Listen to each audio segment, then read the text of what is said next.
You turn on the kitchen tap tonight, and the water company is charging you for rain that fell on your own roof, rain you already paid property tax on. Every shower, every flush toilet, every glass of water for your grandkids, somebody is counting it. And somebody is sending you a bill at the end of the month that gets bigger every single year.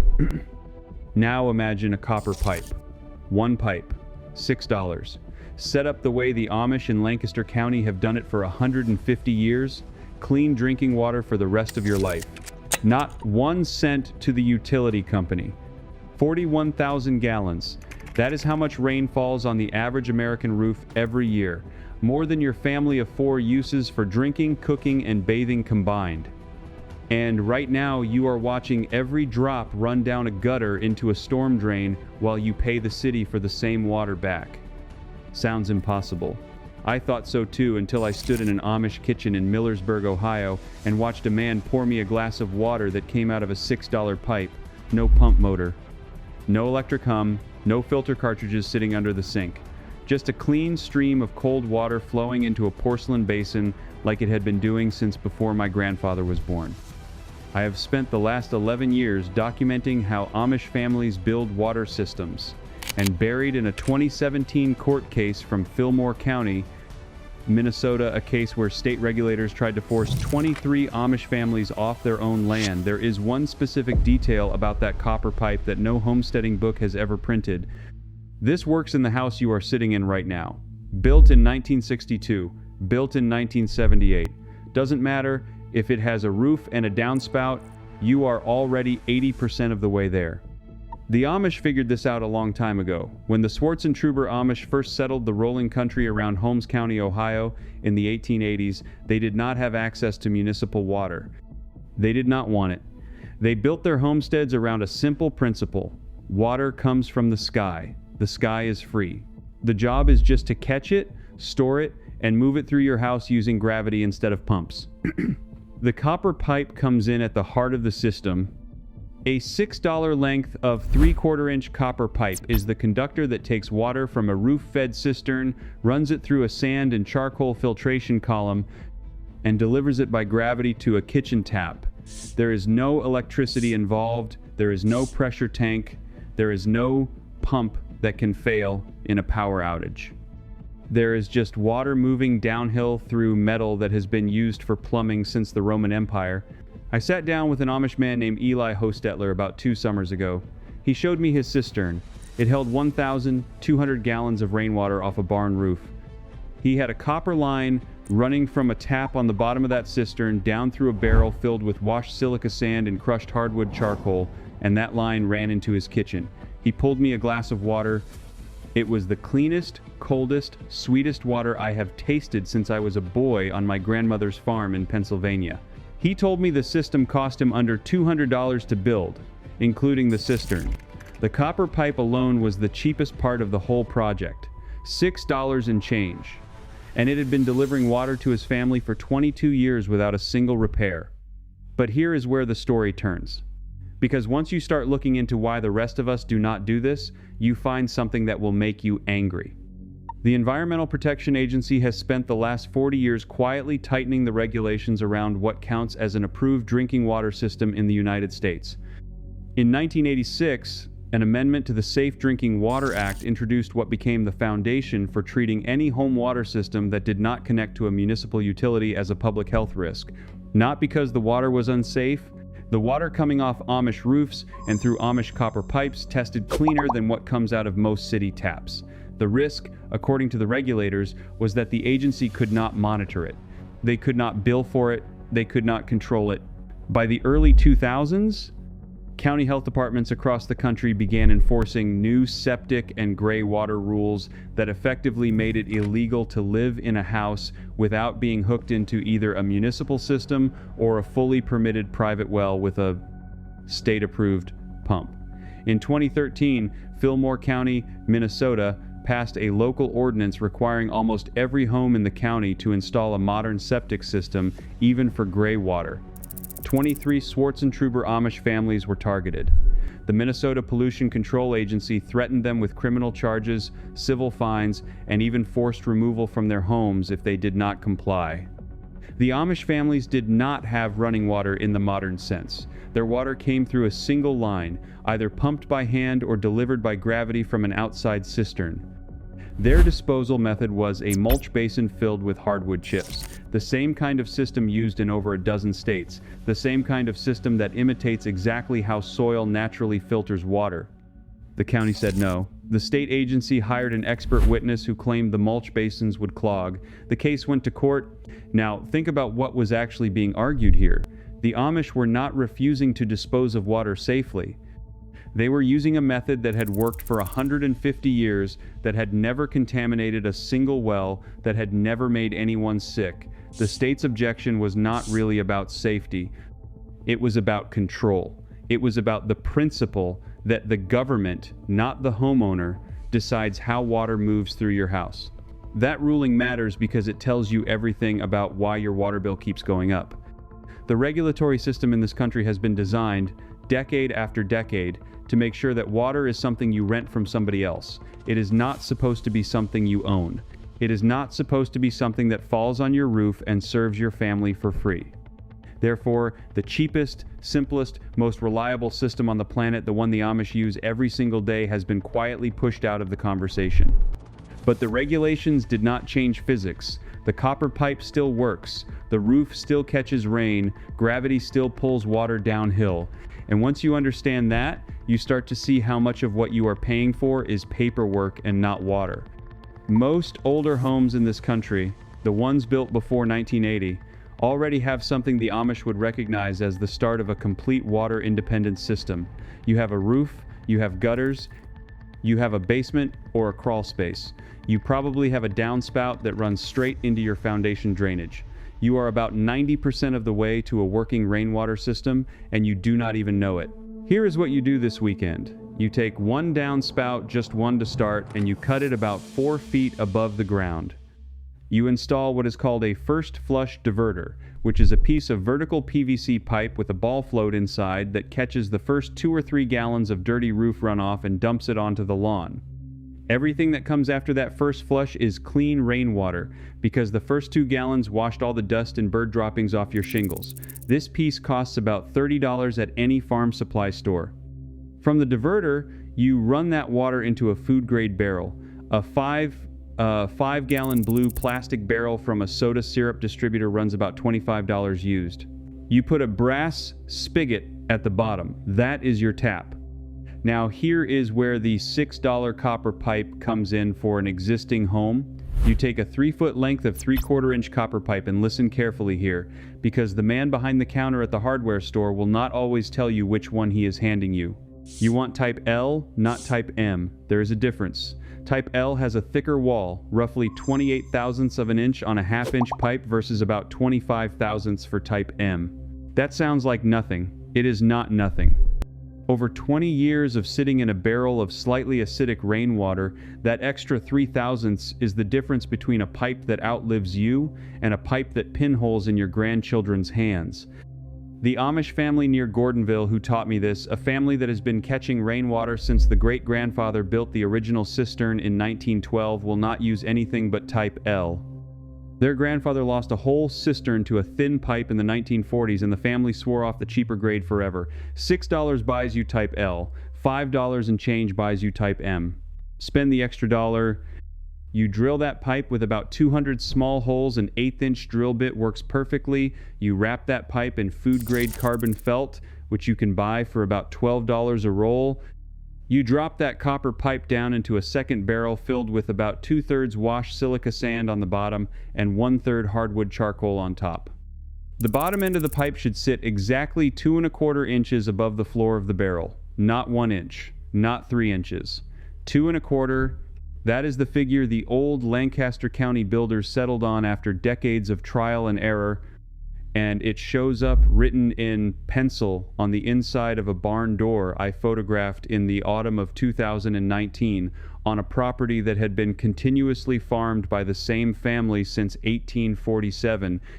2 1/4 inches gives the sediment somewhere to settle below the intake, but keeps the pipe close enough to the working volume of water that it stays submerged even during a dry August when the barrel is down to its last 15 gallons. Go higher and you lose your reserve. Go lower and you start drawing silt. Water flows from your first barrel into the top of the second barrel, drains down through the charcoal and the sand, and exits through that copper pipe at the bottom. What comes out the other end is water that tests cleaner than what most municipal systems deliver. The reason it works is simple. The sand removes anything physical, sediment, particles, organic matter. The charcoal binds chemical contaminants like chlorine, pesticide residue, and most volatile compounds. The copper pipe itself, because copper is naturally antimicrobial, kills bacteria that try to grow on the inside surface of the pipe. The Amish discovered this combination by trial and error over the course of a century. Modern water chemistry confirms it works exactly the way they figured out. One more detail before we go further, because if you skip this one, you will pay for it the first hard frost. If you live anywhere the temperature drops below freezing, pitch the overflow line at a minimum of 1/4 inch of drop per running foot all the way to daylight.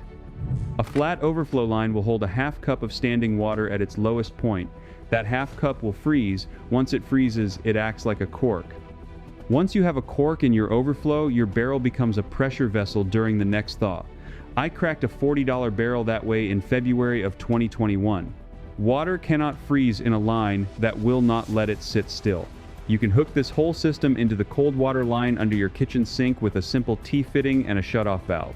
Total cost, soup to nuts, runs between $100 and $170 depending on what you already have lying around.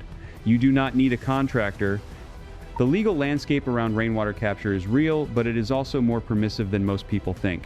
The aggressive restrictions historically came out of Colorado, where until House Bill 16-1005 was signed by Governor Hickenlooper on May 12, 2016, it was technically illegal for a homeowner to capture rain in a barrel because that rain was considered the property of downstream water rights holders under the doctrine of prior appropriation. That law was passed in 1852, modified through the 20th century, and used as recently as 2009 to threaten Colorado homeowners with fines of up to $500 a day. Even today, Colorado limits a single-family residence to 2 barrels totaling no more than 110 gallons. Utah has similar restrictions. Washington loosened theirs in 2009. Check your own state, but for 46 of the 50 states, you are completely free to do this tomorrow as long as you are not selling the water. The Amish never lobbied, they never protested, they just kept building cisterns and kept their mouths shut and kept drinking their own rain. I built one of these for my brother-in-law in West Virginia 3 winters ago. He has not bought a gallon of bottled water since. His municipal bill dropped from about $95 a month to $38 a month because he stopped using city water for everything except the toilet and the dishwasher. Over the course of a year, that one weekend project saved him about $680. Over 10 years, that is almost $7,000 staying in his pocket instead of going to the water utility. The reason this matters is not just the money, it is what happens when the power goes out, when a pipe breaks at the city plant, when a hurricane knocks out service for 2 weeks. Your neighbors are standing in line at a fire station with empty milk jugs. You are turning on a tap in your own kitchen and pulling clean, cold water like it is a regular Tuesday afternoon. That is what the Amish have always understood. Independence is not built in a crisis. Independence is built on a quiet weekend in October when nobody is watching. But there is a piece of this story I have not told you yet. Because the copper pipe, the cistern, the sand and charcoal that is the system the Amish use every day, it is reliable, it is cheap, it works. But there is a refinement to it, something I only found because I went digging into the actual court testimony from that 2017 Minnesota case. And what I found in that record is not in any homesteading book I have ever read. Before I give you that detail, one quick thing.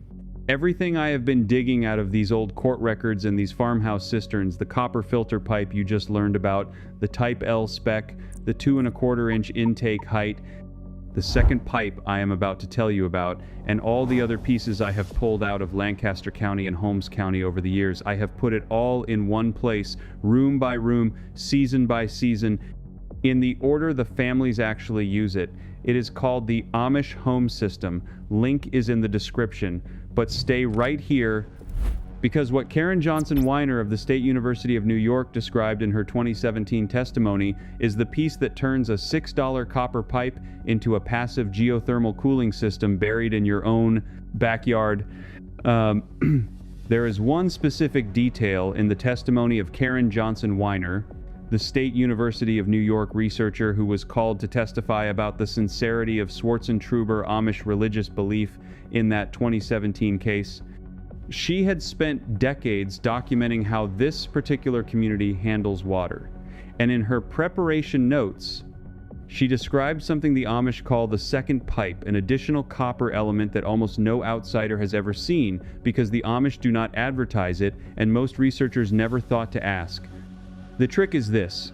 Most people who try to copy an Amish water system put one copper pipe in the filter column, the Amish put two, and the second one is not for filtering. The second copper pipe is buried vertically in the ground beside the cistern, and it runs about 4 feet deep into the soil. It is not connected to anything. It just sits there. For years, anthropologists and visitors who saw this pipe assumed it was some kind of grounding rod or an old utility marker. It is neither. The second copper pipe is what the Amish elders in Lancaster County call the cooling stone, except it is a pipe and it is doing something completely different from what it looks like it is doing. What that buried copper pipe does every single day is something based on a principle the Amish learned from older German settlers in Pennsylvania who came over in the 1700s. The pipe acts as a passive thermal regulator for the cistern. Soil at 4 feet of depth in the eastern United States stays at a constant 52 to 56 degrees Fahrenheit year-round. Copper conducts thermal energy at a rate roughly 400 times higher than soil itself. By burying a copper pipe vertically beside the cistern and connecting it to the cistern wall with a strip of copper flashing, the Amish create what amounts to a free, passive geothermal cooling system for their stored drinking water. That cool, constant temperature does two things at once.